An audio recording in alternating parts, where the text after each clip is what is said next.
এই হচ্ছে পৃথিবীর একমাত্র মাছ যে কথা বলতে পারে। হ্যাঁ, আপনি একদম ঠিক শুনেছেন। এই ছোট্ট পাখিটির দাম ৩৬ লাখ টাকা। কিন্তু কেন? আপনি কি জানেন পান্ডার মল দিয়ে তৈরি চা এই পৃথিবীর অন্যতম সবচাইতে দামি চা। গুয়াম নামের দেশটিতে এক ধরনের বিচিত্র আইন আছে, সেখানে কোনো কুমারী অর্থাৎ ভার্জিন মেয়েকে বিয়ে করা যাবে না। ভারতের এই গ্রামে সাপেরা অতিথি, বড় থেকে শুরু করে বাচ্চারাও খেলে সাপেদের সঙ্গে। কি আজব, তাই না? আসলে আমাদের এই পৃথিবীটা এরকমই আজব সব তথ্যে ভরপুর। আজ এমনই কিছু তথ্য জানাবো আপনাদের।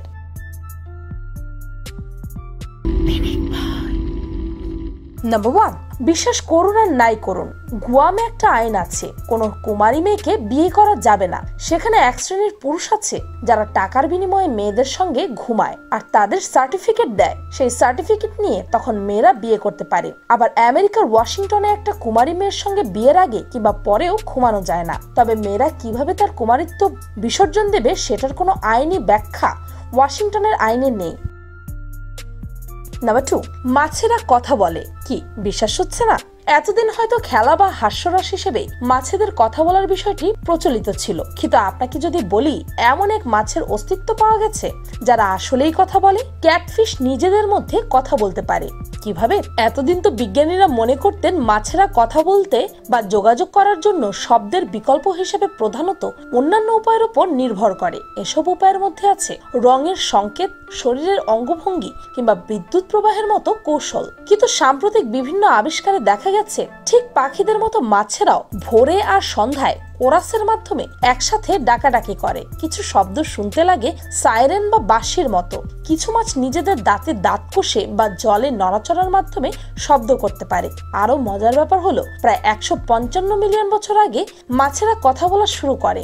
তবে এই শব্দগুলো আমরা মানুষেরা শুনতে পারি না বা সমুদ্রের গভীরে যেয়ে খানিকটা শব্দ শুনলেও তেমনটা বুঝতে পারি না, কেননা তাদের ভাষা আমাদের মতো না। কিন্তু তারা নিজেদের মধ্যে এভাবেই কথা বলে আসছে। আরেকটি মজার ব্যাপার কি জানেন? মাছেদের মধ্যে সবচেয়ে বেশি কথা বলে টোটফিশ ও ক্যাটফিশ। বলতে পারেন মাছের মধ্যে এরা কিছুটা বাচাল প্রকৃতির। কথা বলা মাছের কথা তো শুনলেন, এবার আসি উড়ুক্কু মাছের কাছে। ফ্লাইং ফিশ নামের এক ধরনের সামুদ্রিক মাছ আছে যারা কিনা উঠতে পারে। উড়ুক্কু মাছ যদিও পাখির মতো একইভাবে উড়ে যেতে পারে না, তবুও তাদের দীর্ঘ ডানা জাতীয় পাখনা দ্বারা জলের পৃষ্ঠের উপরে লাফিয়ে প্রায় ১০০০ গজ পর্যন্ত উড়তে পারে। উড়ন্ত এই মাছ বিশেষত ক্যারিবীয় সাগরে প্রচুর পরিমাণে পাওয়া যায়। নাম্বার 3, ছোট্ট একটি পাখি যার গায়ের রং পাল্টে যায় সেকেন্ডে। তবে এর একটি পালক কিনতে আপনার গুনতে হবে লক্ষ লক্ষ টাকা। এই পাখিটি মাথা একটু কাত করলেই পাল্টে যায় এর পালকের রং। গল্প নয়, বাস্তবে এমন পাখি আছে আমাদের পৃথিবীতে, যার দেখা মেলে নর্থ আমেরিকায়। নজর কাড়া এই পাখিটির নাম সুরাকফ, নর্থ আমেরিকান হামিং বার্ড এটি, যার রং বদলানো পাখি নামে বেশি পরিচিত। সম্প্রতি সোশ্যাল মিডিয়ায় রং বদলানো পাখিটির ভিডিও ভাইরাল হয়। সুরাকফ পাখির চমৎকার চোখে মুগ্ধ হন নেটিজেনরা। ভিডিওতে দেখা যায় এক ব্যক্তি নিজের আঙুলে নিয়ে রেখেছে সুরাকফ পাখিটিকে। আঙুলে বসেই পাখিটি মাথা নাড়াচ্ছে, তখনই পাখিটির রং বদলে সবুজ কমলা হচ্ছে, আবার বেগুনি গোলাপি রঙে পাল্টে যাচ্ছে, যা সত্যি মনোমুগ্ধকর। তবে এর দাম শুনলে আপনার চোখ কপালে উঠবে। এক একটি পাখির দাম ৩৬ লক্ষ টাকা। নাম্বার 4, সাপ হচ্ছে এই গ্রামের অতিথি। মহারাষ্ট্রের সোলাপুর জেলার শ্বেতপাল গ্রামকে সাপের আতুরঘর বলা হয়। এখানে প্রতিটি বাড়িতে কেউটে, শঙ্খচূড় সহ বিভিন্ন সাপেদের বিশ্রামের জন্য আলাদা জায়গা রয়েছে। গোটা গ্রামেই সাপেরা ঘুরে বেড়ায় নির্বিঘ্নে। ঘরে, দোকানে বা স্কুলেও সাপেদের অবাধ যাতায়াত। কিন্তু সাপকে দেখে একেবারে উত্তেজিত বা ভীত হন না এখানকার বাসিন্দারা, কারণ এই সাপগুলো কারো ক্ষতি করে না। এমনকি এতদিনে ওই গ্রামে কাউকে সাপে কাটার খবর পাওয়া যায়নি। এমনকি সেই গ্রামের বাচ্চারাও খেলা করে সাপেদের সঙ্গে। নাম্বার 5, যদি বলি পান্ডার মল দিয়ে তৈরি করা হয় চা, তবে কি আপনারা বিশ্বাস করবেন? অনেকেই ভাবছেন আসলে কি পান্ডার মল থেকে চা তৈরি করা হয়। হ্যাঁ, সত্যিই তাই। সেই চায়ের দাম শুনলে আবার আপনার চোখ কপালে উঠবে। পান্ডার বিষ্ঠা প্রতি কেজির দাম $৭০,০০০, এমনকি অনেক ক্ষেত্রে তারও বেশি। এর কারণ হলো পান্ডা শুধুমাত্র বন্য বাঁশ খায় এবং এর মাত্র ৩০% পুষ্টিগুণ হজম করতে পারে। বাকিটা এদের বিষ্ঠায় পাওয়া যায়। আর এই চা গাছগুলোতে পান্ডার বিষ্ঠা সার হিসেবে ব্যবহার করা হয়। নাম্বার 6, বলুন তো টি শার্ট কাদের জন্য আবিষ্কার করা হয়েছিল? যদি বলি ব্যাচেলারদের জন্য, 1900 সালে অবিবাহিত পুরুষদের জন্য বা ব্যাচেলারদের জন্য টি শার্ট আবিষ্কার করা হয়েছিল। যাদের জামার বোতাম ছিঁড়ে গেলে বোতাম লাগিয়ে দেওয়ার মতো কেউ নেই, তাদের কথা ভেবেই টি শার্টের আবিষ্কার। তখন এই বিশেষ পোশাকের নাম ছিল ব্যাচেলার্স আন্ডারশার্ট। পরবর্তীতে সেই নাম বদলে 1920 সালে তার নতুন নামকরণ হয় টি শার্ট। নাম্বার 7, জানেন কি অ্যাপেলের ফিঙ্গারপ্রিন্ট সেন্সর একজন জীবিত এবং মৃত মানুষের ফিঙ্গারপ্রিন্টের মধ্যে পার্থক্য করতে সক্ষম। আর এ কারণে কোনো মৃত মানুষের ফিঙ্গারপ্রিন্ট দিয়ে তার মোবাইল আনলক করা যাবে না। সাধারণত কোনো মৃত ব্যক্তির বা কাটা হাতের আঙুলের ছাপ ইলেকট্রনিক ডিভাইসে কাজ করবে না। এর কারণ হলো অধিকাংশ স্মার্টফোনের ক্ষেত্রে ফিঙ্গারপ্রিন্ট সেন্সরটি বৈদ্যুতিক সঞ্চালনের মাধ্যমে কাজ করে। আর জীবিত অবস্থায় আমাদের সবার শরীরে কিছু পরিমাণ বিদ্যুৎ প্রবাহিত হতে থাকে, যা মৃত্যুর পর আর হয় না। নাম্বার 8, যদি দেখেন খাবার পরিবেশনে ছুটে বেড়াচ্ছে দুটো বানর, এমন উদ্ভট দৃশ্য যে কাউকে ভাবাতে পারে। তবে এমন দৃশ্য দেখতে হলে আপনাকে অবশ্যই যেতে হবে কায়াবুকিয়া টারওয়ান রেস্টুরেন্টে। আর এই রেস্টুরেন্টের মূল আকর্ষণই হচ্ছে দুটি বানর। টোকিওর উত্তরের শহর উৎসুনিমিয়ায় অবস্থিত এটি। দেখতে পুরনো ধাঁচের জাপানি রেস্টুরেন্টের মনে হলেও এর মতো বিচিত্র রেস্টুরেন্ট বিশ্বে কমই আছে, কেননা এখানে খাবার পরিবেশনের দায়িত্বে রয়েছে রেস্তোরাঁর মালিকের পোষা দুটি বানর। প্রথমে মালিকের উদ্দেশ্য ছিল বানর দুটিকে রেস্টুরেন্টের টুকটাক কাজ শিখিয়ে অতিথিদের দৃষ্টি আকর্ষণ করা, কিন্তু পরে অতিথিদের খাবারের অর্ডার নেওয়া ও পরিবেশনেও দক্ষ হয়ে ওঠে তারা, যার ফলে বানর দুটির ওপরই এত বড় দায়িত্ব ছেড়ে দেন তিনি। অধিকাংশ অতিথিরা আসেন তাদেরই টানে, আর মোটা অঙ্কের টিপসও জোগাড় হয় বানর দুটোর। কিন্তু টিপস হিসেবে টাকা নেয় না অদ্ভুত এই ওয়েটাররা। সিদ্ধ সয়াবিন হলো এদের টিপস। নাম্বার 9, এক অ্যাক্টর তার মেয়ের ছবি কোটি টাকায় বিক্রি করেছিলেন। তিনি হচ্ছেন অ্যাঞ্জেলিনা জোলি। ওনার যখন প্রথম মেয়ে হয় তখন তিনি তার মেয়ের প্রথম ছবিটি $4.3 মিলিয়ন বিক্রি করেছিলেন। আর যখন তার যমজ শিশু জন্ম নেয় তখন তাদের ছবি তিনি $14 মিলিয়ন বিক্রি করেন, যদিও এইসব টাকা তিনি দান করে দিয়েছিলেন।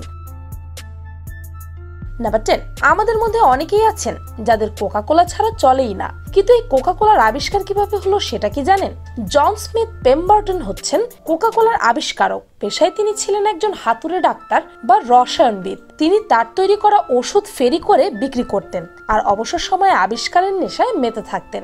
1886 সালে তিনি এক ধরনের সিরাপ আবিষ্কার করেন। তার দাবি ছিল সিরাপটি মাথা ব্যথার টনিক হিসেবে চমৎকার কাজ করে। প্রথম দিকে সেটি ঠান্ডা পানির সাথে মিশিয়ে প্রতি গ্লাস 5 সেন্ট করে বিক্রি করতেন তিনি। ভালোই চলছিল ব্যবসা।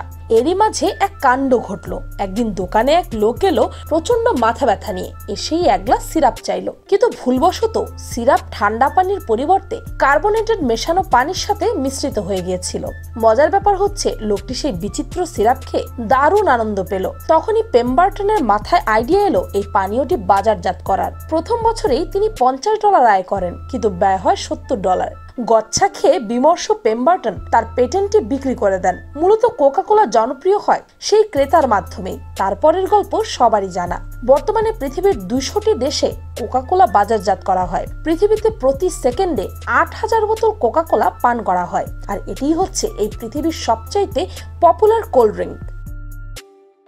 নাম্বার 11, 1567 সাল। তখন গিনেস বুক অফ ওয়ার্ল্ড রেকর্ডের কোনো অস্তিত্ব ছিল না। থাকলে পৃথিবীর ইতিহাসে সবচেয়ে লম্বা দাড়ি রাখার জন্য হ্যান্স সেনিনগারের নাম ওঠা কেউ ঠেকাতেই পারত না। তার দাড়ি ছিল 1.5 মিটার লম্বা। ওই দাড়ির জন্যই তার খ্যাতি এবং মৃত্যুও হয়েছিল।